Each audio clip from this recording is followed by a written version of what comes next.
Moi, c'est Vincent Roten. Ici, donc, je suis avec mon papa Jean-Christophe. L'avantage qu'on a avec la race Angus, c'est que déjà elle a une capacité d'adaptation qui est énorme. Donc, elle s'adapte parfaitement aux zones de montagne, aux zones escarpées. Il faut bien imaginer que là où on est maintenant, c'est plus de 3/4 d'heure de marche depuis le chalet. Là, on est en pleine phase de vélage, donc on a 32 vaches qui ont vélé ces 25 derniers jours. Et donc c'est de la surveillance, c'est 2 ou 3 fois par jour qu'il faut contrôler l'entier du troupeau. C'est un élevage idéal dans notre style d'exploitation parce que finalement ça nous permet ici de valoriser des herbages qui sont à plus de 2000 mètres d'altitude. Vache mère ou vache allaitante, en fait c'est tout simple. Donc c'est une vache qui donne naissance à son petit. Et chez nous, donc, dans notre exploitation, elle garde son veau avec elle pendant 11 mois, une année. Et un immense avantage qu'on a lorsqu'on fait du vélage en plein air, et surtout ici en alpage, c'est qu'on n'a pas du tout de pression sanitaire.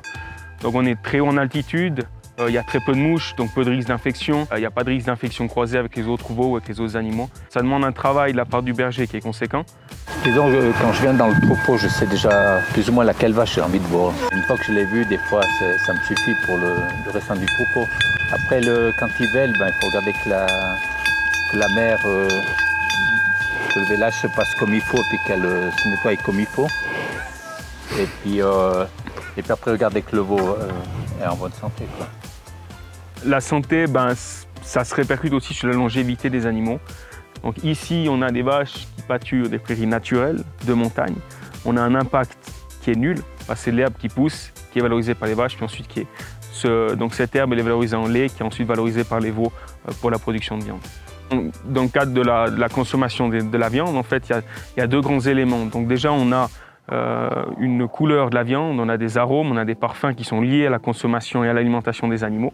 Donc finalement, des animaux qui consomment des fourrages grossiers et de l'herbe, donc sur une viande qui sera de toute façon meilleure en termes de gustativement. Et on a également une grande plus-value en termes de valeur nutritionnelle parce que dès le moment où on est dans des valorisations de fourrage grossier, on est dans des accroissements et des développements qui sont plutôt extensifs. Donc on a moins de graisse intramusculaire et on a une viande qui est plus saine. On le retrouve dans beaucoup d'analyses et beaucoup d'études sur la consommation de viande. Une des missions de l'agriculture, c'est maintenir un paysage ouvert. Maintenir des prairies d'alpage, maintenir également une flore qui est relativement riche. Donc on le voit autour de nous, donc on a des prairies qui sont fleuries, on a une flore qui est typique des régions de montagne. Et puis pour valoriser, pouvoir maintenir ça, on maintient un gazon, une couverture végétale donc typique des régions de montagne. Et puis dans ce sens-là, on maintient également un développement de la biodiversité. Ce qui est intéressant aussi à constater dans notre région, donc on est dans une zone de réserve, donc il n'y a pas de chasse. Et puis on a beaucoup que ce soit des bouquetins, des chevreuils qui se promènent à proximité du troupeau et puis qui viennent parfois même pâturer dans les parcs avec les vaches. Donc finalement, on tient à maintenir un équilibre sur les régions de montagne comme ici.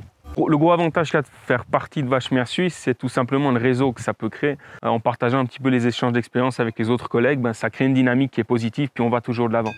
Puis ensuite, il y a également un intérêt, c'est en termes de représentation. Dès le moment où on est une association suisse, on a une fêtière suisse qui est basée à Brugg, on a la garantie d'être représenté, d'être écouté. C'est sûr qu'un agriculteur, comme nous, dans les montagnes valaisannes, on n'aura pas les mêmes problèmes qu'un agriculteur qui se trouve dans la plaine genevoise. Mais en partageant, en échangeant nos problèmes, on arrive à faire remonter tout ça également du côté de Berne et puis à se faire entendre, puis à se faire représenter. Et puis peut-être le troisième élément qui est aussi vraiment positif avec Vache Mère Suisse, c'est que c'est une association donc, qui a déjà plus de 40 ans, avec des labels qui ont également plus de 40 ans. Et puis on a réussi à créer une valeur ajoutée basée sur notre mode de production, basée sur la valorisation des herbages, la valorisation de la viande. Et l'intérêt, on arrive à faire connaître notre production à travers toute la Suisse et puis également à pouvoir distribuer notre production à travers toute la Suisse.